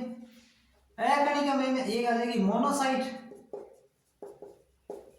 और एक आ जाएगी लिम्फोसाइट। अब देखो, सबसे पहले तो आपको ये जानना है कि बेसोफिल जो होती है ये सबसे कम होती है, सबसे कम, और न्यूट्रोफिल होती है सबसे ज्यादा, न्यूट्रोफिल होती है सबसे ज्यादा। ठीक है, मोनोसाइट्स और लिम्फोसाइट्स की बात करूं तो मोनोसाइट होती है सबसे बड़ी और लिम्फोसाइट्स होती है सबसे छोटी। पहले बात ये क्लियर होगी, बेसोफिल सबसे कम, न्यूट्रोफिल सबसे ज्यादा, मोनोसाइट सबसे बड़ी, लिम्फोसाइट सबसे छोटी। बस ये 4 फैक्ट एक साथ और 4 सवाल एक साथ क्लियर हो गए कि कौन क्या है। फिर इसके अंदर केंद्रक की बात करूं तो केंद्रक इसके अंदर उपस्थित, ये बात मैंने लिखी नहीं, इसके अंदर केंद्र जो होता है वो उपस्थित होता है। तो केंद्र की आकृति जो होती है वो अलग अलग होती है, केंद्र उपस्थित होता है लेकिन सब में क्या होती है, आकृति अलग अलग होती है, डिफरेंट डिफरेंट होती है। जैसे कि यहाँ पे इओसिनोफिल में बात करूं, केंद्र की आकृति होती है बाइलोब्ड, बाइलोब्ड। इसके अंदर होती है ट्राइलोब्ड, इसके अंदर होती है मल्टीलोब्ड, और इसके अंदर होती है बीन से, और इसके अंदर हो जाएगी राउंड। ये अलग अलग केंद्र की आकृति है। ठीक है, अब इसका काम अगर मैं बात करूं इओसिनोफिल की, तो ये एलर्जिक रिएक्शन में भाग लेती है, एलर्जिक रिएक्शन में भाग लेती है और क्या रिलीज करती है, एंटी हिस्टामिन रिलीज करती है, एंटी हिस्टामिन रिलीज करती है। बेसोफिल जो होती है ये आपके शोधकारी अभिक्रिया में भाग लेती है, किसमें, शोधकारी अभिक्रिया में भाग लेती है, और ये आपकी क्या रिलीज करती है, ये आपके हिस्टामिन रिलीज करती है, ये आपके हिस्टामिन रिलीज करती है। ये तो एंटी हिस्टामिन रिलीज करती है जबकि ये हिस्टामिन रिलीज करती है, और इसके अलावा हिस्टामिन के अलावा ये हिपेरिन और सेरोटोनिन को भी स्रावित करती है। ठीक है, हिस्टामिन, सेरोटोनिन और हिपेरिन ये 3 चीजों को स्रावित करती है। न्यूट्रोफिल और मोनोसाइट्स इन दोनों का एक ही काम है, ये भक्षाणविक प्रकृति की होती है, भक्षाणविक प्रकृति, फैगोसाइटिक नेचर की होती है। ठीक है, और ये क्या करती है, एंटीबॉडी का निर्माण करती है, एंटीबॉडी का निर्माण करती है और शरीर प्रतिरक्षा प्रणाली में भाग लेती है, शरीर प्रतिरक्षा प्रणाली में भाग लेती है। ये इन तीनों के काम है, मतलब 5 के काम अलग अलग है। समझ आए, आरबीसी अपनी कंप्लीट है। सबसे पहले आरबीसी के अंदर हीमोग्लोबिन नहीं पाया जाता। आरबीसी की बात करूं तो आरबीसी का साइज 12 से 20 माइक्रोन, आकृति अनियमित आकृति यानी कि कोई विशेष आकृति नहीं। फिर 5 प्रकार की इसके अंदर हो जाएगी। कणिकामय के अंदर 3 प्रकार, अकणिकामय के 2 प्रकार। कणिकामय के अंदर इओसिनोफिल, बेसोफिल, न्यूट्रोफिल। यहाँ पे हो जाएगा मोनोसाइट्स, लिम्फोसाइट्स। पहले हमने बात की सबसे ज्यादा, सबसे कम, सबसे बड़ी, सबसे छोटी। तो बेसोफिल सबसे कम, न्यूट्रोफिल सबसे ज्यादा, मोनोसाइट सबसे बड़ी, लिम्फोसाइट सबसे छोटी। फिर मैंने कहा केंद्र किसके अंदर पाया जाता है, वो भी अलग अलग आकृति का पाया जाता है। तो इओसिनोफिल के अंदर bilobed, trilobed, multilobed, bean shape, round shape. फिर इनके काम क्या है, अलग अलग काम हमें जानना है। सबसे पहले इओसिनोफिल बात की, ये एलर्जिक रिएक्शन में भाग लेती है। ये किस में भाग लेती है? एलर्जिक रिएक्शन में भाग लेती है, यानी कि इसके अंदर ये एंटी हिस्टामिन रिलीज करेगी। फिर मैंने बात की बेसोफिल की, तो बेसोफिल जो होती है ये आपके शोधकारी अभिक्रिया भाग लेती है और ये हिस्टामिन रिलीज करती है। फिर मैंने बात की यहाँ पे न्यूट्रोफिल की और मोनोसाइट्स की, दोनों की एक साथ, दोनों ही भक्षाणवी प्रकृति की होती है, यानी कि बैक्टीरिया को मारने का काम करती है, हानिकारक जीवाणुओं को मारने का काम करती है। फिर मैंने बात की लिम्फोसाइट्स की, तो ये एंटीबॉडी का निर्माण करती है, यानी कि शरीर की प्रतिरक्षा प्रणाली में भाग लेती है। इतनी बातें यहाँ पे आपको समझनी थी, इतनी बातें आपको समझनी थी। ये यहाँ पे WBC भी आपकी क्या हो जाती है? कंप्लीट हो जाती है। अब हमें बात करनी है किसकी? प्लेटलेट्स की। अब हमें किसकी बात करनी है? प्लेटलेट्स की। तो इसको मिटा सकता हूं, अगर आपने स्क्रीनशॉट ले लिया तो मिटाऊंगा इसको। चलो, प्लेटलेट्स के अंदर कोई विशेष प्रकार की बात नहीं है, दो चार छोटी छोटी बातें को हमें जाननी है।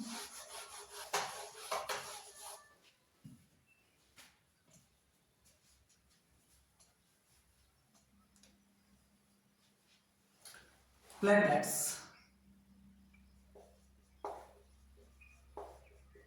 सबसे पहले इसका जो निर्माण है वो आरबीएम में होता है। इसका निर्माण आरबीएम में, ऐसे लिख लो,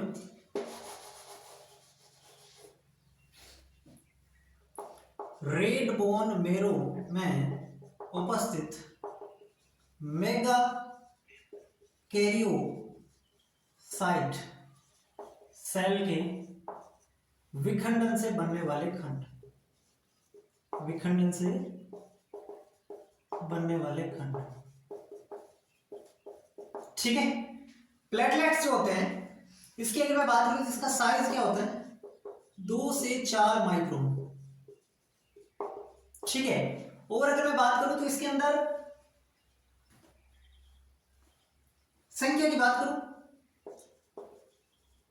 तो 1.5 लाख से 3.5 लाख पर mm³ हो जाएगी, ठीक है। इसमें स्कंदन कारक पाए जाते हैं, स्कंदन कारक पाए जाते हैं, ठीक है, जो रक्त स्कंदन प्रक्रिया में भाग लेते हैं, रक्त स्कंदन प्रक्रिया में भाग लेते हैं। और अगर मैं बात करूं प्लेटलेट्स की, तो कुछ खास बात है नहीं इसके अंदर।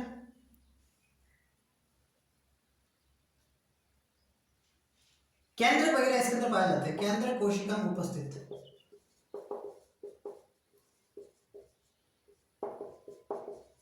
केंद्र के कोशिका उपस्थित होते हैं। तो ये सारे पॉइंट्स इसके बारे में, प्लेटलेट्स के बारे में, ठीक है। ले लो स्क्रीनशॉट, ले लो इसका। चलो, अब अपन पढ़ते हैं रक्त स्कंदन प्रक्रिया। रक्त स्कंदन प्रक्रिया, ब्लड क्लॉटिंग प्रोसेस, ठीक है। अभी तक अपन ने ब्लड के बारे में काफी सारी जानकारी इकट्ठा कर ली। अब अपन रक्त स्कंदन प्रक्रिया को शुरू करते हैं, ठीक है। अभी हुआ क्या, थोड़ी देर पहले फोन जो है मैंने बैटरी देखी नहीं और बीच में क्लास के अंदर ये स्विच ऑफ हो गया, ठीक है। तो फिर से इसको चार्ज लगा के अब वापस आधे घंटे बाद आपकी क्लास फिर से मैं इसको कंटिन्यू कर रहा हूँ, क्योंकि ऐसी ऐसी समस्या आती है जो अपन सोच भी नहीं सकते। मेरे साथ तो ऐसी ऐसी होती है कि कभी तो फोन डिस्चार्ज हो जाता है बीच में, कभी इसका, मेरा जो फोन है ना, इसका 64 GB का स्टोरेज है, तो कभी वो फुल हो जाता है, कभी उससे बंद हो जाता है, मतलब अलग अलग तरीके के। कभी कभी लाइट नहीं आती, फोन चार्ज नहीं रहता है ना, ये ऐसी ऐसी समस्या मेरे साथ आती है। तो उसका क्या करें, अब चलो देखते हैं जो भी होगा। अभी अपन पढ़ते हैं रक्त स्कंदन प्रक्रिया, ब्लड क्लॉटिंग प्रोसेस। रक्त के स्कंदन की प्रक्रिया अगर मैं बात करूं तो सिंपल सी आपको समझ में आ रही है। रक्त स्कंदन का मतलब है ब्लड का थक्का जमना। अब आप कहेंगे सर ये क्यों जरूरी है, ब्लड का थक्का क्यों जमना जरूरी है? अपन का अगर कहीं पे अपन की चोट लग जाती है ना, कहीं से भी चोट लगती रहती है और चोट लगने से वहां से रक्त निकलेगा, ऑब्वियसली बात है। तो अगर वहां पे थक्का नहीं बना तो रक्त निकलना भी बंद नहीं होगा। रक्त अगर निकलना बंद नहीं हुआ तो पूरा शरीर का रक्त निकल जाएगा, है ना। तो ये इस प्रक्रिया के लिए आवश्यक है कि रक्त का थक्का जमना भी बहुत आवश्यक है ना। तो रक्त स्कंदन प्रक्रिया यह एक एंजाइम माध्यित प्रक्रिया यानी कि एंजाइम द्वारा संपादित होती है, एक एंजाइम माध्यित प्रक्रिया है। प्लाज्मा में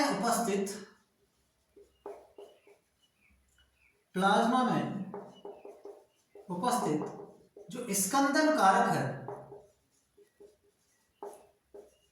ये कार्य करते हैं,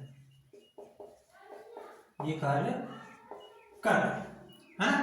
अब देखो अपन समझते हैं कि रक्त का स्कंदन होता कैसे है, थक्का जमता कैसे, एक एक करके अपन देखते हैं। सबसे पहले मान लो आपका टिश्यू क्या हो गया, डैमेज। ये क्या हो गया, टिश्यू डैमेज हो गया। टिश्यू डैमेज होने का मतलब है आपके कहीं पे चोट लगे।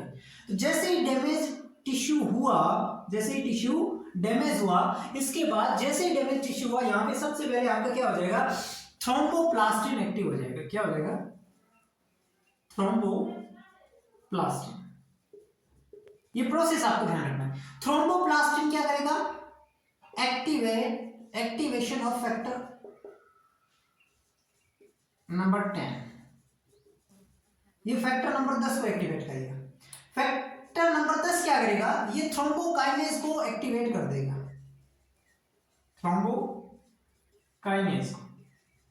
थ्रोम्बोकाइनेज क्या करेगा, प्रोथ्रोम्बिन को थ्रोम्बिन में बदल देगा। प्रोथ्रोम्बिन को थ्रोम्बिन में बदल देगा। और थ्रोम्बिन क्या करेगा, फाइब्रिनोजन को फाइब्रिन में बदल देगा। ये पूरा प्रोसेस है। अब आपको समझ में नहीं आया तो कोई बात नहीं, मैं समझा दूंगा।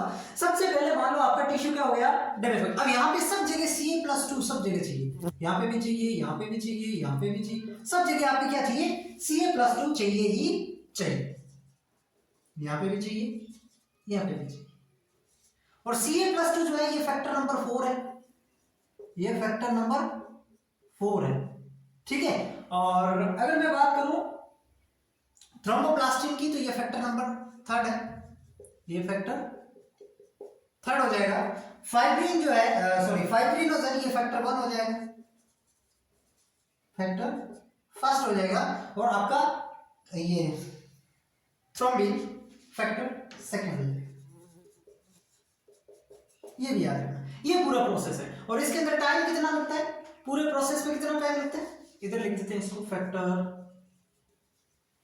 3। इस पूरे प्रोसेस में टाइम लगता है, इस पूरे प्रक्रिया में 2 से 8 मिनट का समय लगता है।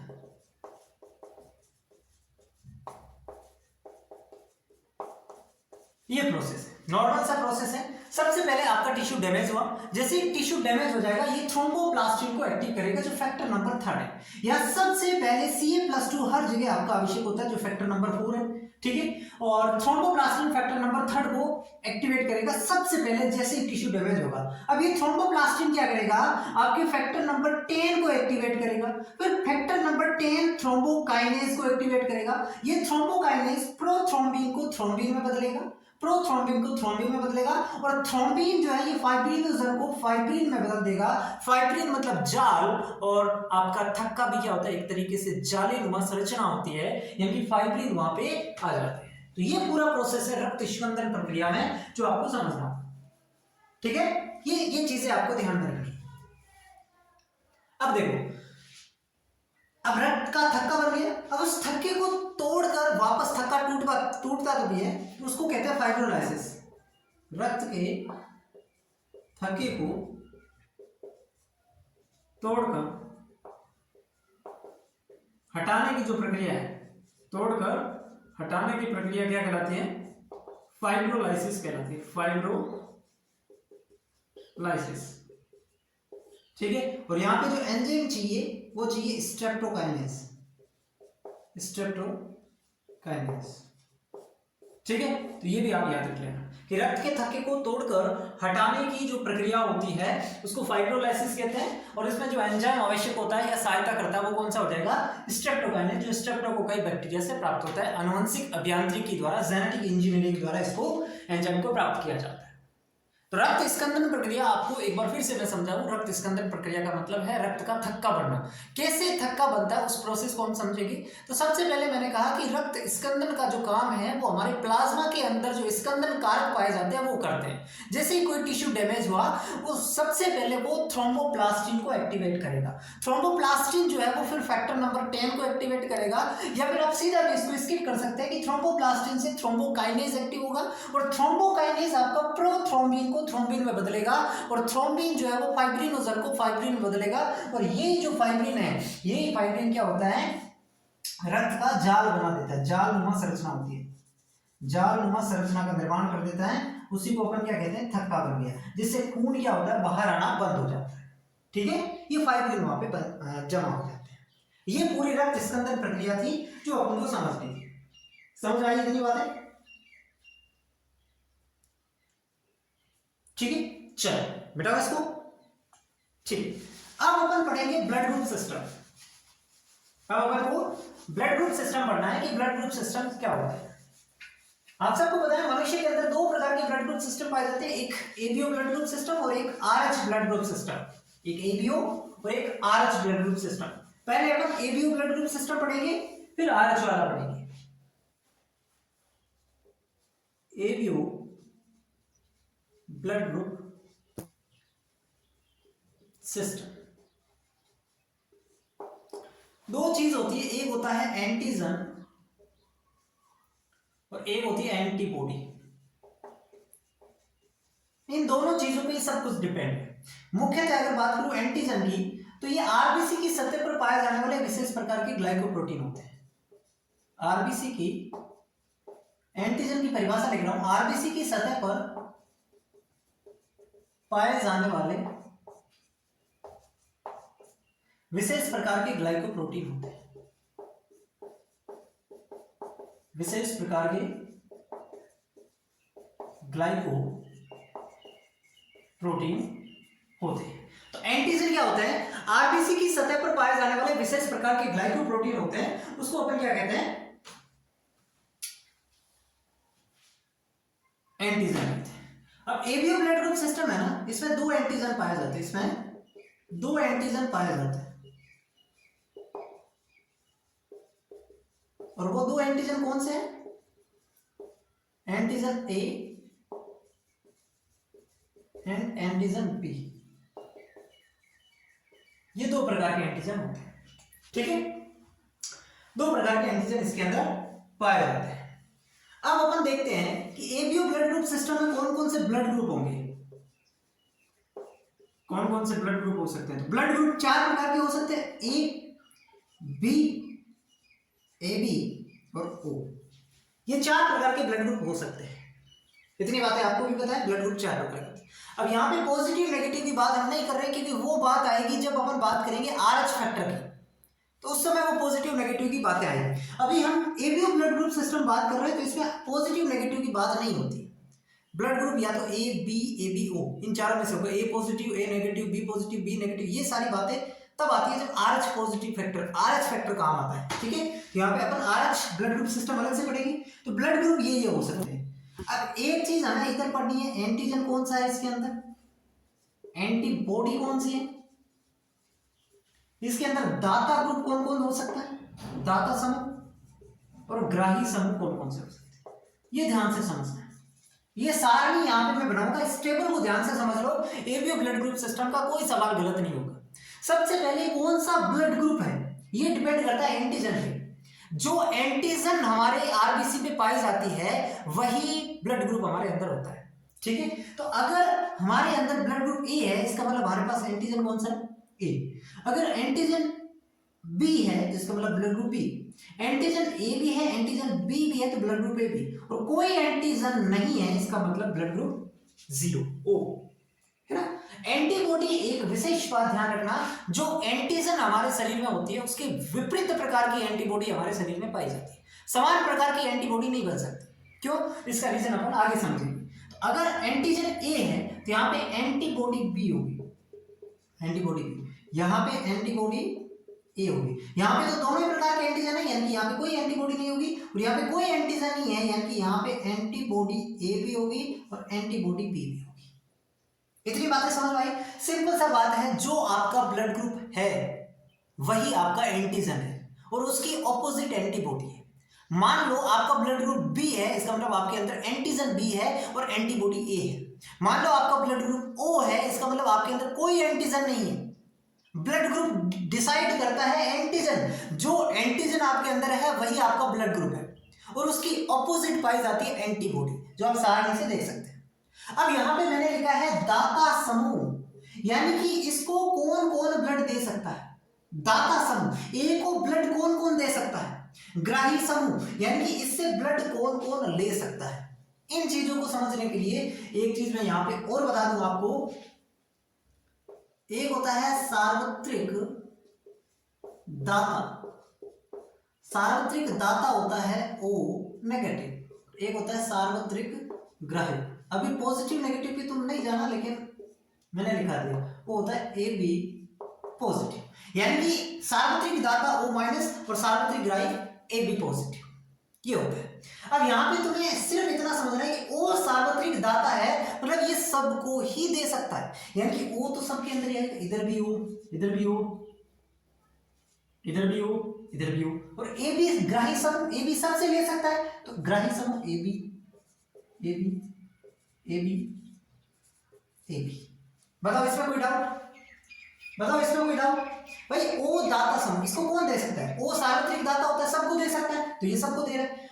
ए बी सार्वत्रिक ग्राही होता है, ये सबसे ले सकता है, सबसे, तो इसे कौन ले सकता है? ए वाले से ए बी ले सकता है, बी वाले से बी भी ले सकता है। ये बात समझ में आ रही है ना? अब देखो, एक तो बात ये, दूसरा सेम सेम से ले सकता है ना, सेम सेम से ले सकता है, सेम सेम को दे सकता है। क्या मतलब सर? जैसे कि तुम्हारा ब्लड ग्रुप ए है, तो तुम ए वाले से ले सकते हो, ए वाले को दे सकते हो, है ना, सेम सेम को तो दे सकते हैं। तो इसका ए है तो ए इधर आ जाएगा, इसका बी है तो बी आ जाएगा, इधर बी ऊपर लिख दिया गया, ठीक है। ए बी है तो इसको ए बी दे सकता है, और ओ है तो ओ तो अपन ने लिख ही दिया, इधर भी सेम सेम आ जाएगा, ए बी, ए बी तो अपन ने लिख दिया, और ओ। अब ये दाता है ना, ये दाता है, और ए बी क्या होता है? सार्वत्रिक दाता होता है, सॉरी सार्वत्रिक ग्राही होता है, यानी ये सबसे ले सकता है। तो इसके अंदर O A B A and B सारे ग्राही। इसकी बात करूं तो इसके अंदर भी A B O A and B, है ना। भाई ओ क्या होता है? सार्वत्रिक दाता होता है, सबको दे सकता है, लेकिन ये ग्राही समूह, ठीक है। दो चीजें यहां पे आपको ध्यान में रखनी है। एक तो ध्यान से सुनना, मुझे पता है आपको समझ में नहीं आ रहा। एक तो ओ जो है वो सार्वत्रिक दाता है, यानी कि सबको ही दे सकता है, तो ओ सबको ही दे रहा है, ओ सबको ही दे रहा है। ए भी सार्वत्रिक ग्राही है, यानी कि ये सबसे ही ले सकता है, तो ये सबसे ले रहा है, ठीक है। फिर मैंने कहा सेम सेम को दे सकता है, सेम सेम को ले सकता है, तो ए है तो ए को दे भी सकता है और ए से ले भी सकता है। दाता मतलब देने वाला, ग्राही मतलब लेने वाला, तो ये मैंने आपको सबके सामने लिख दिया। अब देखो ए बी जो है इसको कौन दे सकता है? ए बी क्या है? सार्वत्रिक ग्राही है, यानी कि इसको सब दे सकते हैं, इसको सब दे सकते हैं। ए बी क्या है? सार्वत्रिक ग्राही है, तो इसको कौन दे सकता है? सब दे सकते हैं। और ओ क्या है? सार्वत्रिक दाता है, सबको दे सकता है ना, तो सबको दे सकता है, यानी कि ग्राही समूह में लिया जाए। समझ गए? नहीं आया कि नहीं आया बताओ? समझ आ गया होगा ये वो। ये सारणी आपको ध्यान में रखनी है, बढ़िया से सारणी बना लेना इसको और अच्छे से लिखना। यहां से सवाल आपका बनना कंफर्म है। इस सारणी में से अगर आपने ढंग से समझ ली तो इससे आपका सवाल आना कंफर्म है।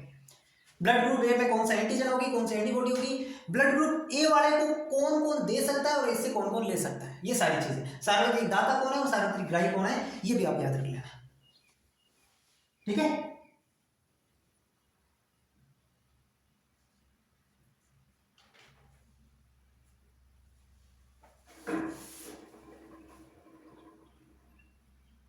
बेटा उसको चलो अब अपन पढ़ेंगे RH blood group system.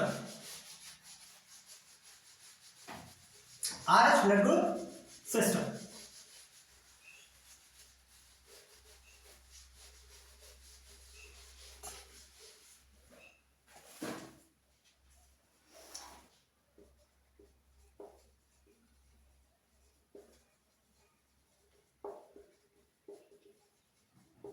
RBC पर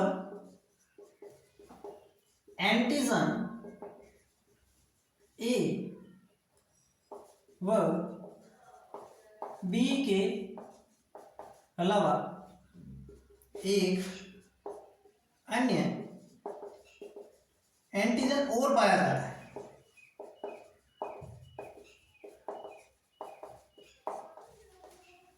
और पाया जाता है जिसे आरएच एंटीजन कहा जाता है, जिसे आरएच एंटीजन कहा जाता है। अगर आरएच एंटीजन प्रेजेंट है, इसका मतलब वो व्यक्ति आरएच पॉजिटिव है, और अगर आरएच एंटीजन एब्सेंट है तो वो व्यक्ति आरएच नेगेटिव है। समझ गए मेरी बात को? यानी कि हमारी जो आरबीसी है उस पर विशिष्ट प्रकार के ग्लाइकोप्रोटीन होते हैं जिनको अपन एंटीजन कहते हैं। तो एंटीजन ए और एंटीजन बी ये तो पाए जाते हैं, कुछ कुछ व्यक्तियों के अंदर एक और एंटीजन पाया जाता है जिसको आरएच एंटीजन कहते हैं। अगर आरएच एंटीजन है तो वो आरएच पॉजिटिव, और अगर आरएच एंटीजन नहीं है तो आरएच नेगेटिव। यानी कि पॉजिटिव और नेगेटिव का कंसेप्ट आता है यहां से। अगर उसके अंदर आरएच एंटीजन है तो वो पॉजिटिव होगा। अब उसका ब्लड ग्रुप कुछ भी हो सकता है, मान लो एबीओ ब्लड ग्रुप से डिसाइड हो गया कि इसका ब्लड ग्रुप ए है, बी है, एबी है, ओ है, जो भी है वो डिसाइड हो गया एबीओ ब्लड ग्रुप से। अब उसके ऊपर पॉजिटिव आएगा कि नेगेटिव आएगा ये डिसाइड करता है आरएच ब्लड ग्रुप सिस्टम। यानी कि अगर उसके अंदर आरएच एंटीजन है तो लगेगा पॉजिटिव, और अगर आरएच एंटीजन नहीं है तो लगेगा नेगेटिव। इतनी सी बात समझ लीजिए। भारत के अंदर, भारत में बात करूं तो 97% आरएच पॉजिटिव है, और विश्व में बात करूं तो आपके 80% आरएच पॉजिटिव है। 80% लोग आरएच पॉजिटिव है, और भारत की बात करूं तो 97% आरएच पॉजिटिव है।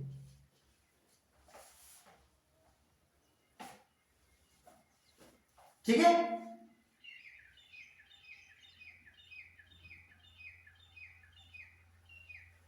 लिखो इसको फटाफट। अब अपन एक और बात करते हैं। अब अपन एक प्रकार की विशेष प्रकार की बीमारी है जिसका नाम है एरिथ्रोब्लास्टोसिस फिटलिस। इसको आरएच इनकॉम्पेटिबिलिटी या आरएच असंगतता का नाम भी दिया जाता है। ये एक विशेष प्रकार की बीमारी है, लेकिन इससे पहले कंडीशन क्या है देखो। सामान्यतः क्या होता है, जो आरएच एंटीजन होता है ना, उसके विरुद्ध ब्लड में किसी भी प्रकार की एंटीबॉडी नहीं पाई जाती है ना। सामान्यतः आरएच एंटीजन के विरुद्ध ब्लड में कोई एंटीबॉडी नहीं बनती है। लेकिन अगर आरएच नेगेटिव व्यक्ति में आरएच पॉजिटिव ब्लड मिलता है, अगर आरएच नेगेटिव व्यक्ति में आरएच पॉजिटिव ब्लड मिलेगा तो एंटी आरएच का निर्माण हो जाएगा। जो आरएच नेगेटिव वाला व्यक्ति है उसके अंदर क्या हो जाएगा, एंटी आरएच का निर्माण हो जाएगा। और आपको पता है कि अगर समान प्रकार की एंटीबॉडी समान एंटीजन के विरुद्ध बनती है तो ये बहुत बड़ी घातक अवस्था बन सकती है। ठीक है, तो ऐसी एक कंडीशन होती है एरिथ्रोब्लास्टोसिस फिटलिस में। इसमें क्या होती है, अगर माँ जो है, माता जो है वो आरएच नेगेटिव है, माता का खून आरएच नेगेटिव है और पिता का खून आरएच पॉजिटिव है। माता का खून आरएच नेगेटिव और पिता का खून आरएच पॉजिटिव। तो इस अवस्था में जो पहला बेबी इनका होगा, जो पहला बच्चा इनका होगा, वो बच्चा आरएच पॉजिटिव होगा। वो बच्चा, उसकी कंडीशन है आरएच पॉजिटिव होगा। तो वो बच्चा जब आरएच पॉजिटिव होगा तो जब प्रसव प्रक्रिया होगी तो उस समय जो बेबी है और जो मदर है उसके खून के अंदर ट्रांसफर होगा। यानी कि इसका खून आरएच नेगेटिव माता के अंदर चला जाएगा, और इस वजह से माता के अंदर प्रसव प्रक्रिया के दौरान एंटी आरएच का निर्माण हो जाएगा। माता के अंदर एंटी आरएच का निर्माण हो जाएगा। अब माता के अंदर तो एंटी आरएच कुछ नहीं बिगाड़ पाएगा क्योंकि उसके अंदर आरएच एंटीजन है नहीं। ध्यान से समझना, माता के अंदर तो एंटीजन आरएच है नहीं क्योंकि आरएच नेगेटिव है, इसका मतलब आरएच एंटीजन नहीं है, तो उसके अंदर तो एंटी आरएच कुछ नहीं बिगाड़ पाएगा। ठीक है, और लेकिन उसका निर्माण जरूर हो जाएगा। लेकिन जब सेकेंड बेबी इनका आरएच पॉजिटिव होगा तो वही खून वापस मिलेगा, इन दोनों का वापस खून जो है वो मिलेगा प्रसव प्रक्रिया के दौरान। तो अब इसके अंदर एंटी आरएच इनके खून में एंटर हो जाएगा। और ये कैसा है, आरएच पॉजिटिव। अगर आरएच पॉजिटिव में आरएच नेगेटिव ब्लड मिल गया तो यहाँ पे इसके अंदर एक डिजीज हो जाती है जिसको हम कहते हैं एरिथ्रोब्लास्टोसिस फिटलिस। समझ गए? नहीं समझे तो एक बार फिर से समझा रहा हूं। मैं ये कहना चाह रहा हूं कि हमारे ब्लड में प्राकृतिक रूप से, सामान्य रूप से एंटीजन जो आरएच होता है ना, उसके विरुद्ध कोई एंटीबॉडी नहीं बनती। तो ये कब बनेगी साहब? इसका एक ही कारण बन सकता है कि एक व्यक्ति है आरएच नेगेटिव और दूसरा व्यक्ति है आरएच पॉजिटिव। अगर आपने आरएच नेगेटिव वाले को आरएच पॉजिटिव का खून दे दिया तब उस कंडीशन में वो ब्लड जो है उसके अंदर एंटी आरएच का निर्माण हो सकता है। अब एंटीबॉडी आरएच किसको नुकसान पहुंचाएगी? आरएच नेगेटिव वाले को, आरएच पॉजिटिव वाले को? ऑब्वियसली आरएच पॉजिटिव वाले को, यानी कि आरएच पॉजिटिव का मतलब उसके अंदर एंटीजन आरएच है। जिसके अंदर आरएच नेगेटिव है मतलब उसके अंदर तो एंटीजन आरएच है ही नहीं, तो उसमें एंटीबॉडी क्या बिगड़ पाएगी? कुछ भी नहीं। तो एंटीजन जिसके अंदर आरएच है उसके लिए ये घातक साबित होती है। अब ऐसी कंडीशन एरिथ्रोब्लास्टोसिस फेटालिस में होती है। मां का खून आरएच नेगेटिव, पिता का खून आरएच पॉजिटिव। पहला जो बेबी होगा वो मान लो आरएच पॉजिटिव होगा। आरएच पॉजिटिव बेबी हुआ, जब ये बच्चा जन्म लेगा यानी कि प्रसव प्रक्रिया जब होगी तो उस दौरान इस बेबी का और इस मदर का खून आपस में मिक्स होगा, मिल जाएगा प्रसव प्रक्रिया के दौरान। तो यहाँ पे ये RH positive blood RH negative blood में मिल गया तो माता की बॉडी के अंदर उस समय एंटी आरएच का निर्माण हो गया, एंटी आरएच का निर्माण हो गया। लेकिन ये इसके अंदर नहीं आया, इसको कोई फर्क नहीं पड़ा, ये नॉर्मल रहा। अब सेकेंड टाइम जब बेबी होगा तो माता की बॉडी के अंदर पहले से ही एंटी आरएच का निर्माण हो रखा है, और जब सेकेंड बेबी का जन्म होगा उस समय फिर से ब्लड मिक्सिंग होगा, और ब्लड मिक्सिंग होगा तो इसका खून आरएच पॉजिटिव और मां की बॉडी से आरएच नेगेटिव ब्लड मिक्स होगा, तो यानी कि एंटीजन आरएच के विरुद्ध एंटीबॉडी आरएच बन गई, और इस डिजीज को कहते हैं एरिथ्रोब्लास्टोसिस फेटालिस डिजीज। ठीक है, तो ये पूरा आपका चैप्टर जो है वो मैंने समझाने का प्रयास किया। ठीक है, ये पूरा ब्लड चैप्टर था। एक बार मैं फिर से पूरा आपको समझाऊं, ध्यान से सुनना क्या क्या पढ़ा। सबसे पहले मैंने कहा ब्लड, रक्त। रक्त जिन वाहिनियों में बहता है, रक्त वाहिनियां जिसे अपन कहते हैं, वो हमने कहा धमनी, सीरा और केशिका। धमनी जो रक्त को हृदय से विभिन्न ऊतकों में ले जाते हैं, इसमें ऑक्सीजनेटेड ब्लड बहता है। फुफ्फुसीय धमनी और नाभि धमनी इसके एक्सेप्शन है, जिसमें डीऑक्सीजनेटेड ब्लड बहता है। फिर मैंने बात की सीरा की। सीरा जो होती है वो आपकी विऑक्सीकृत रक्त, यानी कि इसमें बहता है डीऑक्सीजनेटेड ब्लड, और ये शरीर के विभिन्न भागों से हृदय की ओर रक्त को लाती है। रक्त केशिका बहुत ही महीन नलिका होती है। फिर मैंने धमनी और सीरा के अंदर अंतर बताया कि धमनी का आंतरिक व्यास ज्यादा होता है, सॉरी आंतरिक व्यास कम होता है, जिससे रक्त उच्च दाब के साथ प्रवाहित होता है, और इसकी वजह से रक्त का पक्ष प्रवाह नहीं होता है इसमें, और कपाट भी नहीं पाए जाते। जबकि सीरा के अंदर जो है वो इसका आंतरिक व्यास ज्यादा होने की वजह से रक्त का प्रवाह कम होता है, उच्च निम्न दाब के साथ होता है, और पश्च प्रवाह को रोकने हेतु इसमें कपाट पाए जाते हैं। धमनी के बाद मोटा पेशी आवरण पाया जाता है, जिसकी वजह से रक्त न होने की स्थिति में भी ये पिचकती नहीं है, जबकि सीरा के ऊपर जो पेशी आवरण होता है वो पतला होता है, जिससे रक्त नहीं होता तो ये पिचक जाता है। फिर मैंने बात की कि इसके अंदर ओतिकी की अगर अपन बात करें, इसकी भित्ति देखें तो इसमें 3 परतें पाई जाती है धमनी और सीरा के अंदर। सबसे बाहर ट्यूनिका एक्सटर्ना जो कोलेजन फाइबर की बनी होती है, ट्यूनिका मीडिया जो कि आपकी स्मूथ मसल फाइबर यानी कि चिकने पेशी तंतु की पाई जाती है, और ट्यूनिका इंटरना जिसके 2 पार्ट है, बाहर वाली इलास्टिक लेयर, अंदर वाली एंडोथेलियम, और उसके बीच में कैविटी। फिर मैंने कहा कि जो केशिका होती है उस केशिका की केस में ये सारी चीजें ना तो ट्यूनिका एक्सटर्ना होती है ना ट्यूनिका मीडिया होती है। ट्यूनिका इंटरना के अंदर भी केवल और केवल एंडोथेलियम लेयर होती है जो सरल सल की उपकला से निर्मित होती है। ये चीजें हमने पढ़ी। उसके बाद मैंने आपको बताया कि रक्त जो होता है, रक्त जो है हमारे शरीर के अंदर जो बॉडी फ्लूइड्स होते हैं 2 प्रकार के होते हैं, एक आपका रक्त और एक आपका लसिका। ये दोनों ही विशिष्ट प्रकार के तरल संयोजी ऊतक होते हैं। रक्त जो होता है वो लाल रंग का होता है क्योंकि इसके अंदर हीमोग्लोबिन पाया जाता है, आरबीसी पाई जाती है, जबकि जो लसिका होता है वो आपका रंगहीन होता है क्योंकि इसमें सिर्फ और सिर्फ लिम्फोसाइट सेल्स पाई जाती है। ठीक है, उसके बाद रक्त की बात मैंने की तो रक्त की पीएच 7.35 से 7.43 होती है और हल्का सारे होता है। उसके बाद रक्त के अंदर 2 भाग होते हैं, प्लाज्मा और रुधिराणु। प्लाज्मा 55%, रुधिराणु 45%। प्लाज्मा हल्के पीले रंग का होता है जिसका कारण यूरोक्रोम पिगमेंट्स होता है। प्लाज्मा में 92% वाटर होता है और 8% जो सॉलिड होता है उसके अंदर 3 विशेष प्रकार के प्रोटीन पाए जाते हैं जिसमें एल्ब्यूमिन प्लाज्मा नियमन का काम करता है। उसके बाद ग्लोबुलिन जिसके अंदर अल्फा और बीटा जो है ट्रांसपोर्टर प्रोटीन की तरह काम करते हैं, जबकि गामा ग्लोबुलिन जो है वो इम्यूनोग्लोबुलिन यानी कि शरीर प्रतिरक्षा प्रणाली में भाग लेता है। उसके बाद में जो आपका मैंने बताया इसके अंदर रुधिराणु जो होते हैं वो आपके 3 होते हैं, RBC, WBC, platelets, erythrocytes, leukocytes और थ्रोम्बोसाइट्स। सबसे पहले मैंने आरबीसी की बात की तो आरबीसी मैंने कहा सबसे ज्यादा मात्रा में अगर कोई कोशिका ब्लड के अंदर पाई जाती है तो वो आरबीसी होती है, 50 से 55 लाख पर mm³ ये पाई जाती है। और आरबीसी के अंदर जो हीमोग्लोबिन पाया जाता है इसी की वजह से इसका रंग लाल होता है। हीमोग्लोबिन के अंदर Ap+2 नामक तत्व पाया जाता है। उसके बाद हमने बात की कि जो आरबीसी है इसका जीवन काल 120 दिन का होता है। इसकी मृत्यु स्प्लीन जिसको आरबीसी का कब्रिस्तान कहा जाता है, इसका निर्माण जो होता है वो लंबी अस्थियों का रेड बोन मेरो जो होता है उसमें होता है। लेकिन सबसे पहले भ्रूणीय परिवर्तन के दौरान जो आरबीसी परिसंचरण तंत्र पाई वो योग से के द्वारा आई। इसके अलावा लिवर और स्प्लीन भी आरबीसी के निर्माण का काम करते हैं। आरबीसी बाइकॉन्केव या राउंड शेप की होती है, इसका जो साइज होता है वो 7 से 8 माइक्रोन होता है। ये सारी चीजें आरबीसी के बारे में हमने बात की। फिर मैंने बात की डब्ल्यूबीसी की तो डब्ल्यूबीसी के आरबीसी के अंदर जो है मैच्योर आरबीसी के अंदर कोशिकांग और केंद्रक नहीं पाए जाते, जबकि डब्ल्यूबीसी के अंदर केंद्रक पाया जाता है, अलग अलग आकृति का केंद्रक होता है। डब्ल्यूबीसी जो होती है उनकी सबसे पहले आकृति अनियमित आकृति की होती है, मतलब उसकी कोई फिक्स आकृति नहीं होती, अमीबी आकृति अपन कह सकते हैं। डब्ल्यूबीसी जो होती है उसके अंदर दो प्रकार की होती है, एक कणिकामय, एक कणिकामय। कणिकामय के फिर से तीन प्रकार हैं, इओसिनोफिल, बेसोफिल, न्यूट्रोफिल, और कणिकामय के अंदर मोनोसाइट्स, लिम्फोसाइट्स। फिर मैंने कहा कि यहाँ पे जो इओसिनोफिल ये जो है सबसे ज्यादा मात्रा में कौन और सबसे कम, बेसोफिल सबसे कम, न्यूट्रोफिल सबसे ज्यादा हो जाएगी, मोनोसाइट सबसे बड़ी और लिम्फोसाइट सबसे छोटी हो जाएगी।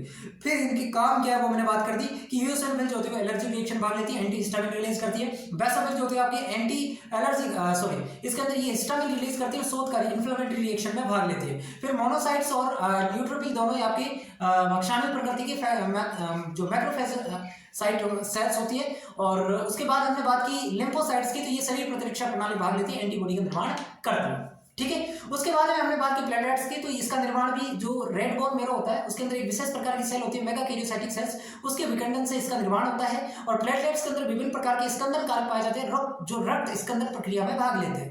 प्लेटलेट्स के अंदर भी कोशिकांग वगैरह पाए जाते हैं और इसकी जो संख्या वो 1.5 लाख से 3.5 लाख पर mm³ होती है। ठीक है, उसके बाद मैंने आपको रक्त के थक्के जमने की जो प्रक्रिया होती है उसके बारे में बात की। रक्त का थक्का बनने की प्रक्रिया मैंने कहा कि ये एक एंजाइम आधारित प्रक्रिया है और इसके अंदर जो प्लाज्मा के अंदर जो स्कंदन कारक पाए जाते हैं वो इस प्रक्रिया को शुरू करते हैं। अब एक चीज आपको ये समझना है कि सबसे पहले जहां पे टिश्यू डैमेज हो गया, सबसे पहले वो थ्रोम्बोप्लास्टिन को एक्टिव करेगा, फिर थ्रोम्बोकाइनेज एक्टिव होगा, थ्रोम्बोकाइनेज प्रोथ्रोम्बिन को थ्रोम्बिन में बदलेगा और थ्रोम्बिन फाइब्रिनोजन को फाइब्रिन में बदलेगा। इतना सा काम इसके अंदर होता है। पूरे प्रोसेस में 2 से 8 मिनट लगते हैं। रक्त का थक्का एक बार बनने के बाद उसको तोड़कर वापस हटाने की प्रक्रिया फाइब्रोलाइसिस कहलाती है और इसके लिए स्ट्रेप्टोकाइनेज एंजाइम काम आता है। उसके बाद हमने बात की आगे की ब्लड ग्रुप सिस्टम क्या होता है। मैंने कहा 2 प्रकार के होते हैं, एक एबीओ ब्लड ग्रुप सिस्टम, एक आरएच ब्लड ग्रुप सिस्टम।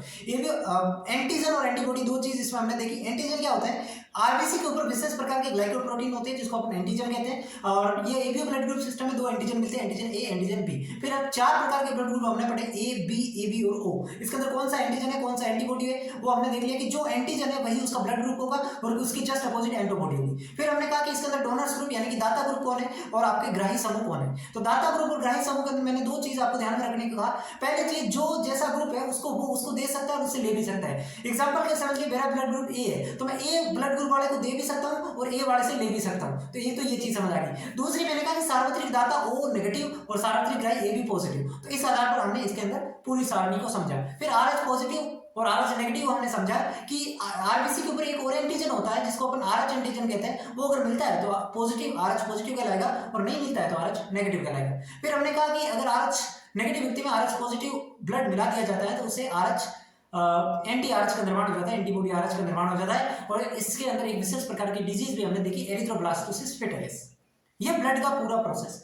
एक चीज मैं आपको बताना भूल गया, लिख लेना कि प्लाज्मा जो होता है ना, प्लाज्मा उसमें से अगर अपन स्कंदन कारक निकाल दें तो जो पीछे बचता है उसको सीरम कहते हैं। उसको क्या कहते हैं, सीरम। और इसी सीरम के अंदर एंटीबॉडी पाए जाते हैं। ये चीज भी लिख लेना। प्लाज्मा में से अगर अपन स्कंदन कारक निकाल दें तो पीछे जो भाग बचता है उसको कहते हैं सीरम और सीरम के अंदर ही एंटीबॉडी पाए जाते हैं। ये बात भी लिख लेना। ठीक है, तो ये सारी चीजें हमने ब्लड के बारे में देख ली। काफी टाइम हो गया लेकिन कोई बात नहीं, अपने पूरा ब्लड एक साथ पढ़ लिया। ठीक है, तो सारा ब्लड हमने पढ़ लिया। इसका बढ़िया से नोट्स बना लेना, समझ लेना। नहीं समझ में आया तो एक बार वापस देख लेना। ठीक है, लेकिन समझना बहुत जरूरी है। ब्लड में से सवाल मिलेगा 100% कंफर्म है। ठीक है, धन्यवाद, मिलते हैं अगली क्लास में।